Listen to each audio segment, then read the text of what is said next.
This Old Arcade. Today I wanted to show you this Donkey Kong Jr. That came in to be kind of refurbished and repaired. I had to do a cap kit on the monitor, and the customer wanted a free play switch added.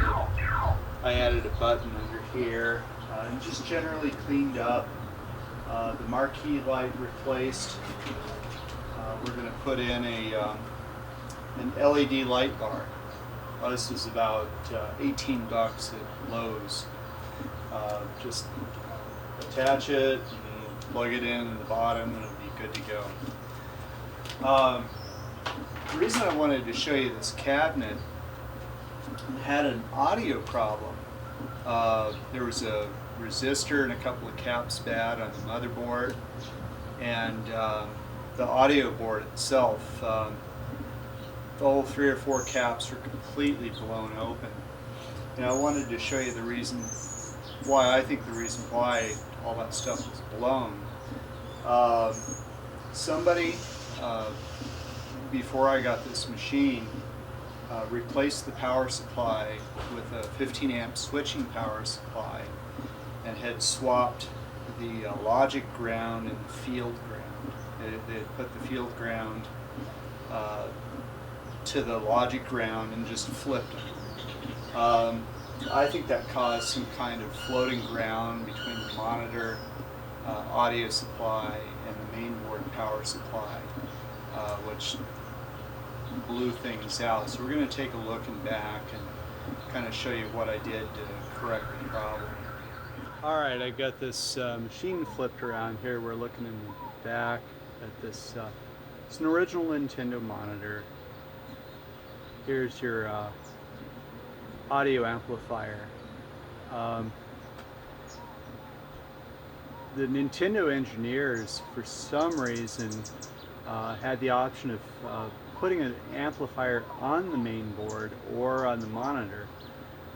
They pulled it off, put it on the monitor, and you can see here this JC connector. That's your B+ voltage from the monitor. There's a ground and a couple of voltage lines that are about 110 volts, let's say, on my meter. This connector up here is the output that goes to the audio transformer here, and then the red and white wires go to the speaker. This connector here with the brown cabling here goes to your adjuster boards. That's where your volume control is on these Nintendo machines. Then you've got brightness, centering, vertical hold, probably a oh yeah, here you go, vertical size. And then this connector here, the small one, that's your audio input from the board. You look down at the board here, I can't get a good shot of it. But here's the power supply, and they had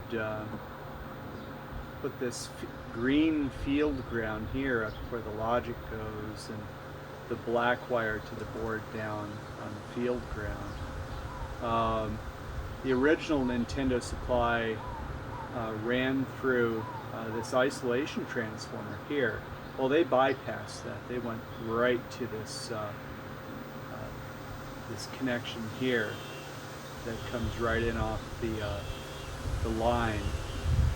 So I corrected all that wiring and rebuilt the audio board. And I'm going to swing the camera over here so you can see. Here on the main board, this is your audio section here. These couple of caps here, a transistor and a resistor over here to the left, and then you can see your audio output connector there next to the dip switches. Those two caps are bad, and that resistor is open. Replaced all that, recapped the audio board, and that took care of everything. Now the audio sounds really nice. Alright, so we got everything taken care of here. We got the LED light bar put in place. We've got the audio taken care of, the monitor recapped, everything cleaned up, lubricated the joystick. You can see how good this sounds here. So it's ready to go back to the customer. And just remember, if you're ever modifying a power supply from the original, just be very careful that you refer back to the diagram and everything is hooked up correctly, because you can damage things pretty badly without knowing it. The original Nintendo supplies on this, I believe, had a 24 volt output. These boards didn't use 24 volts. I'm not sure why it was there, but there was a 24 volt line. So anyhow, I've never been any good at this game. But that's all for now, and thank you for joining us here at This Old Arcade.